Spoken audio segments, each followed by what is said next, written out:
So yeah, let's get back into the question. So all of this in the end is to just tell you one thing, that we have a random variable x, and that is that follows the gamma distribution with a parameter not alpha, my bad, r and lambda. The thing is, I'm not entirely sure what they do mean by r here. I think r is equivalent to the alpha mentioned in here, the shape parameter, and the rate parameter. Lambda is the rate parameter. That's the one thing I'm confident about. I believe r is supposed to be the shape parameter because that is the form I've most commonly seen discussed. So understand that the gamma distribution has multiple different forms. It's not that like all of them in the end are for the same idea of what the gamma distribution is supposed to do. But in the end you can have like different ways of representing the parameter. So here it's called by the way, it's called a shape parameter because if you have 1 it's like a exponential, if you have 2 it goes like this, if you have 3 it goes like this, and so on and on. And it's lambda is called a rate parameter because it decides how sharply or how slowly this curve goes downward. That's why it's called a rate parameter. Anyway, how do I do this? So anyway, I'm assuming it's this is the one that the problem actually is using. So to be clear, yeah, the pH of the solution also varies due to solid variation. All of this is just random as context for you. You don't need to give a shit about that. This is the one. So this is the one thing that's very important for you, and these values. So now they are asking you to find MLE of lambda. So first we know x is gamma r comma lambda. So what does f of x? So f of x is nothing but lambda alpha. Okay, remember we are taking alpha's r here, so it becomes lambda r divided by gamma r x to the power r minus 1 e to the power minus lambda x to the power r minus 1 e to the power minus lambda x. So this is the distribution PDF. So the actual way you find MLE is, now you know what is the value of r, put the value of r, you know what is the value of x, you put the value of x for each one. So fx1, fx2, fx all the way till fx15. Then you multiply all of those together, and then you maximize that.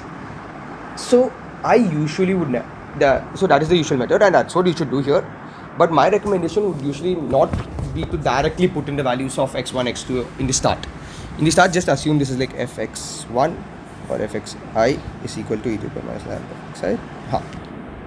Now just now the likelihood of remember we only care about lambda, we only know the value of r is equal to 4. So likelihood of lambda given x1 to x15 is nothing but the product of 15 r is equal to 1 f of xi.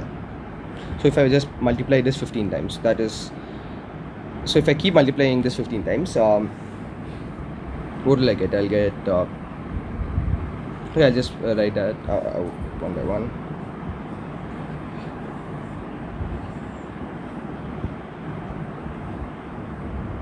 Paste.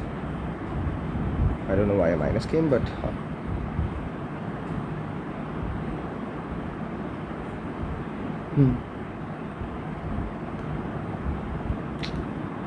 yeah, so now you have x1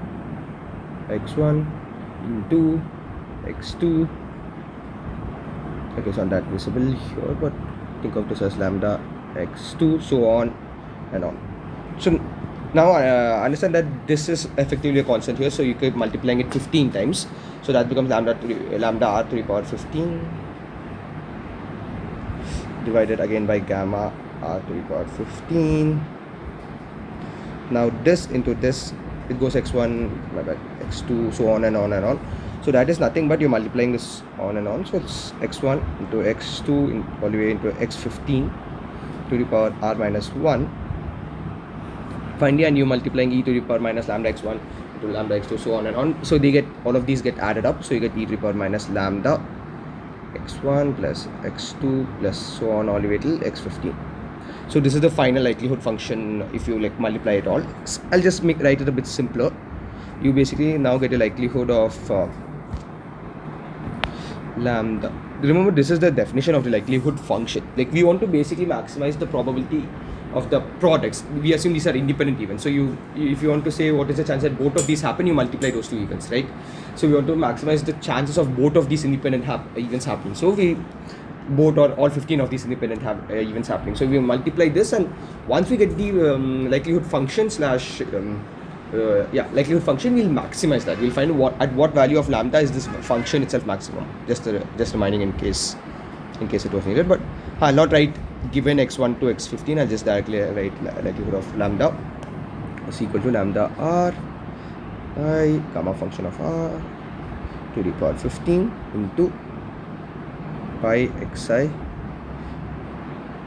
to the power r minus 1 into e to the power minus lambda sum of xi to the power 15. Not to the power 15. How?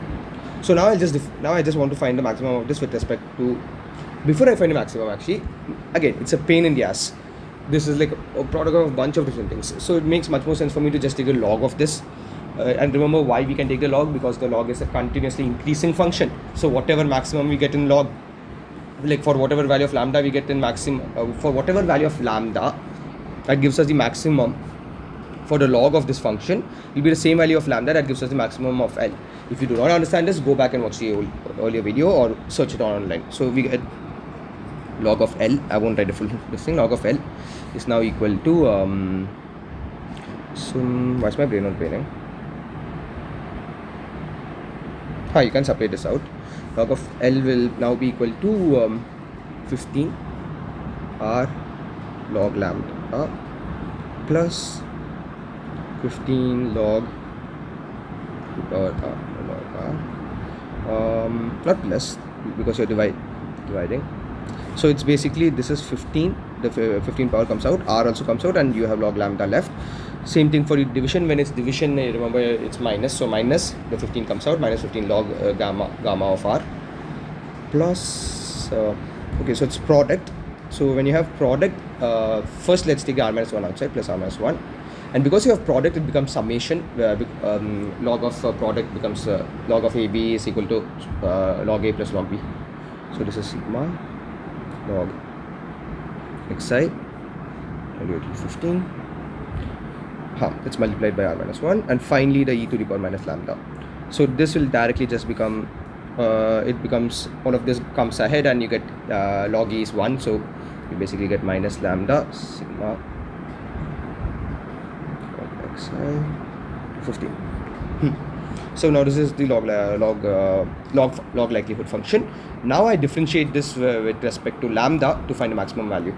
And if you want to somewhat simplify this, you can put in the values.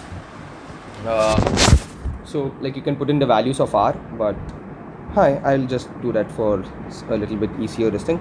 So r is equal to 4, if you remember. Wait, was r equal to 4? Let me just double check.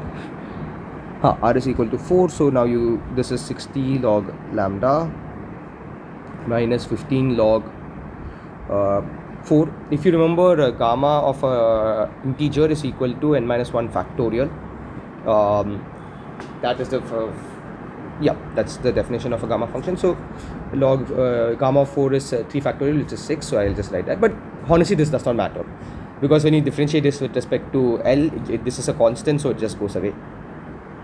Plus 3, 4 minus 1, 3. I'll just add these, so 3 minus lambda. Actually no, that doesn't matter. Let's just go 3 sigma 15 log xi minus lambda log xi. Actually no, I'm so sorry, there's no log xi here. When you take this down, there will be no log xi.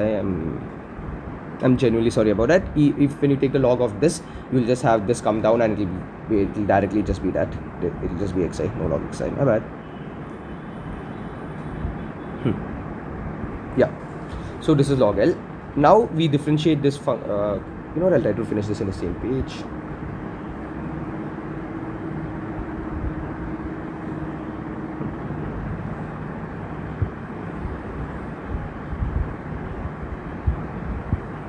So I now try to differentiate this in the now I'll try to differentiate this function with respect to lambda, d log L del lambda. So the first term 60 log lambda, this just becomes 60 by lambda. The derivative of log lambda is 1 by lambda, minus this is 0 because this is a constant with respect to lambda, plus 3 into log xi. Again, xi is xi, we are taking the partial derivative, so this also goes to this is also constant, plus 0, minus the derivative of lambda. Sorry, what the derivative of this is nothing but minus sigma xi. Sigma xi is the constant with which we are multiplying lambda, so the derivative of this just becomes minus sigma xi, and we said this is equal to 0. That's the maximum value. So then we just get 60 lambda is equal to sigma xi from 15. This makes it lambda is equal to sigma xi 15 by 60. Wait, what? My bad. 60 by 6. Let us learn to write the proper values. How? That's it. Now we just need to find what is the summation of all of these values. So hopefully I don't make a mistake. So we have 3.2, we have 4.8. This is way too big for my. We have 3.2 when it comes here, then we have 4.8, then we have 6.6, 7.7, 10.2, 12.3, 14.9, 17.1. What happens after this? 18.8,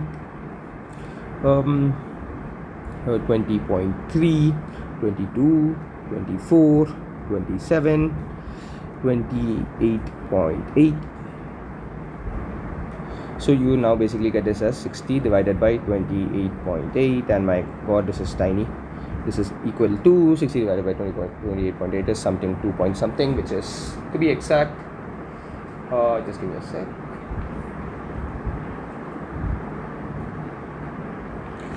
This is 2.083 bar. You can just write this as 2.083, and that is the value of lambda.